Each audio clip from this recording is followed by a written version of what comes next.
दोस्तों नमस्कार, मैं संजय मग्गू और मौजूद है देश रोजाना के डिजिटल मीडिया मंच पर। हरियाणा का विधानसभा सत्र यानी कि जो बजट सत्र है वो आज से शुरू हो गया। राज्यपाल महोदय के अभिभाषण के साथ विधानसभा सत्र का शुभारंभ हुआ। 28 मार्च तक ये सत्र चलना है। इस सत्र के अंदर 17 मार्च को हरियाणा के मुख्यमंत्री नायब सिंह सैनी, जो वित्त मंत्री भी हैं, वो हरियाणा का बजट पेश करेंगे। आज जब सत्र शुरू हुआ तो राज्यपाल के अभिभाषण के बाद में दिवंगत चौधरी ओम प्रकाश चौटाला और दिवंगत प्रधानमंत्री स्वर्गीय प्रधानमंत्री सरदार मनमोहन सिंह को श्रद्धांजलि भी दी गई। भूपेंद्र सिंह हुड्डा ने हरियाणा के दिग्गज नेता और मोदी सरकार के वजीर कृष्णपाल गुर्जर के मामा के निधन पर भी शोक जताया। यानी कि जो पहले दिन की कार्रवाई थी वो आज पूरी हुई। सबसे महत्वपूर्ण बात इस विधानसभा सत्र की ये रही दोस्तों कि एक बार कांग्रेस बिना सेनापति के फिर से अपने मैदान में आई।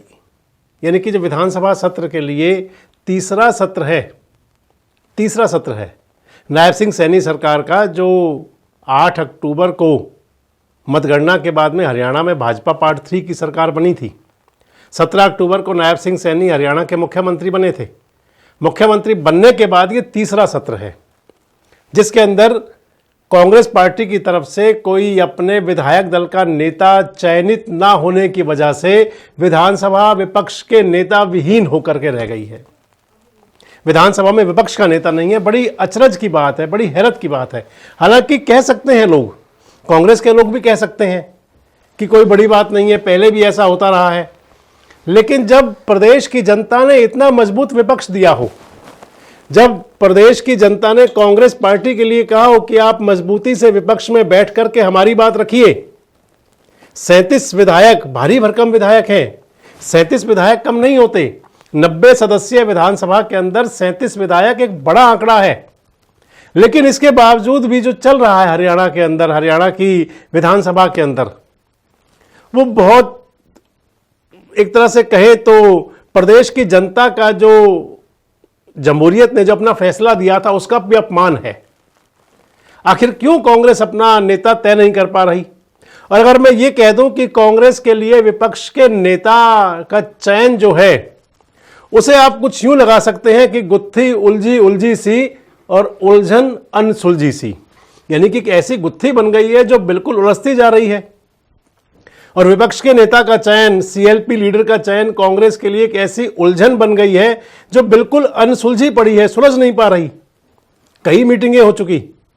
मीटिंगों के अंदर राहुल बाबा से लेकर राहुल गांधी से लेकर के और हरियाणा के प्रभारी तक, हरियाणा के तमाम नेता तक सब मौजूद रह चुके।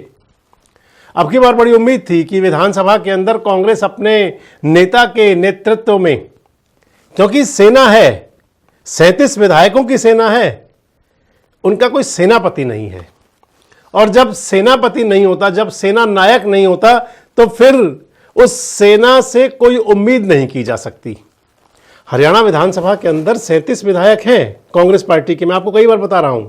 लेकिन जब उनका कोई नेता ही नहीं होगा, जब कोई नेतृत्व नहीं होगा, और जब नेतृत्व नहीं होगा तो उसमें मान करके चलें कि खासकर ये जनता का जरूर अपमान होगा, जनता के जनमत का अपमान जरूर होगा।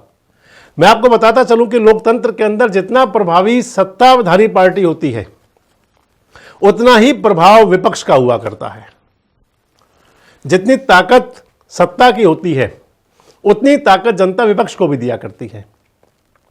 अगर आप दूसरे देशों में जाकर के देखें तो आप विपक्षी दल को यूं मान सकते हैं कि वो छाया सरकार हुआ करती है।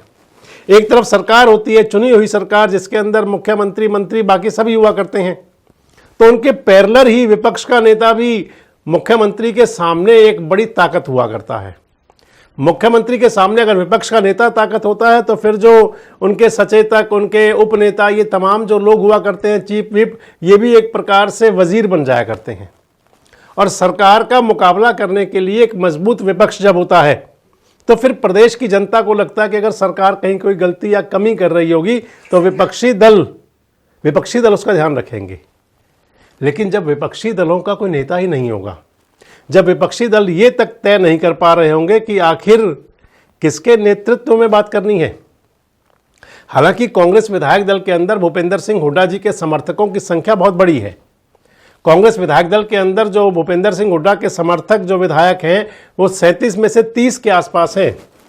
लेकिन इसके बावजूद जो एक प्रोटोकॉल हुआ करता है, उस प्रोटोकॉल के तहत जिसको नेता चयनित किया जाता है फिर वो तय किया करता है। आप मान लें कि अगर क्रिकेट की टीम है, उसका जो कप्तान है वो तय करता है कि कौन ओपनर होगा, कौन कौन से नंबर पर खेलने जाएगा। अगर हम फील्डिंग कर रहे होंगे तो फील्डिंग में कौन किस पिच पर कहाँ खड़ा होगा, कौन बाउंड्री पर होगा, किसकी बॉलिंग होगी, ये सब कुछ तय हुआ करता है। और जब अगर कप्तान नहीं होगा तो फिर खिलाड़ी अपना बेहतरीन प्रदर्शन नहीं कर पाएंगे। अब जाने क्यों कांग्रेस के लिए उलझन बन चुकी है। मैंने आपके साथ पिछले दिनों 2 वीडियो शेयर किए, वीडियोस कई शेयर किए हैं, लेकिन जो पिछले दिनों मैंने किए कि कांग्रेस पार्टी की लगातार बैठकें हुई। बीके हरिप्रसाद जब से प्रभारी बने तो लगा कि अब कांग्रेस एक्टिव होगी। अभी पिछले दिनों मार्च के जो अभी 7 दिन हुए, इन 7 दिनों में 2 बैठक हो चुकी। आज 7 तारीख है, 7 मार्च है। इन 2 बैठकों के अंदर, एक बैठक के अंदर तो राहुल गांधी जी भी थे, मल्लिकार्जुन खड़गे भी थे, बाकी हरियाणा कांग्रेस के लगभग 3 दर्जन से ज्यादा नेता थे, बीके हरिप्रसाद थे, तमाम दिग्गज थे। एक एक करके 1 to 1 बात भी की प्रभारी ने सारी बात पहुंचाई होगी अपने केंद्रीय नेतृत्व को।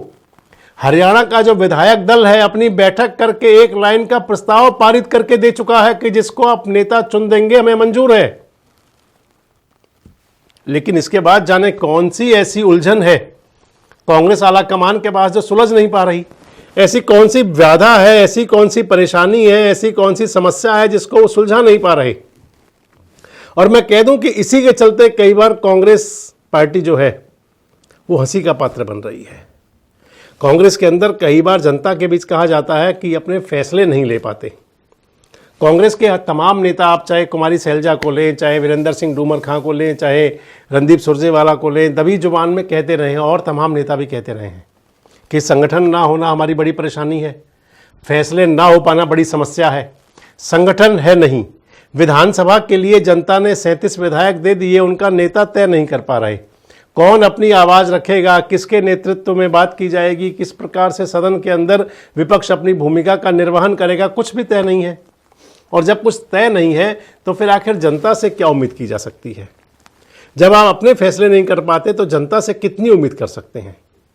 बेहतर था कि कांग्रेस जिसने 2 दिन महामंथन किया, इस महामंथन के दौर से कुछ निकालते, हलाहल निकलता या अमृत निकलता, ये कांग्रेस के लोग खुद देखते।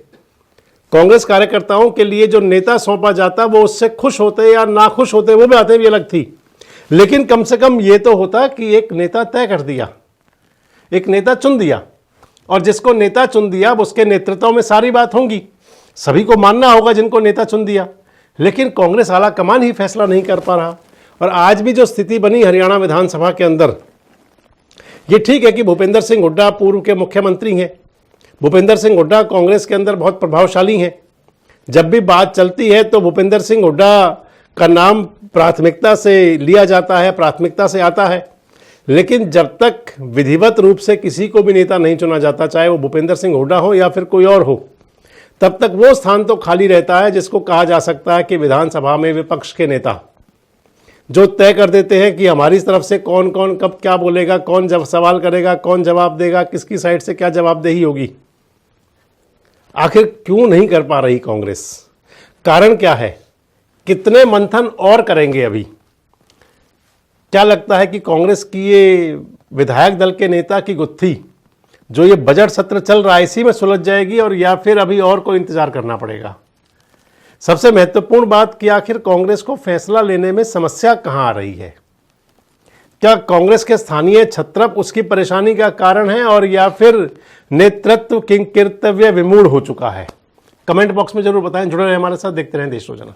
हमारे साथ जुड़े रहने के लिए सब्सक्राइब करें देश रोजाना के YouTube चैनल को, और नई वीडियो की नोटिफिकेशन पाने के लिए बेल आइकन जरूर दबाएं। अगर आप ये वीडियो Facebook या Instagram पर देख रहे हैं तो पेज को लाइक और फॉलो जरूर करें और ज्यादा से ज्यादा शेयर करें।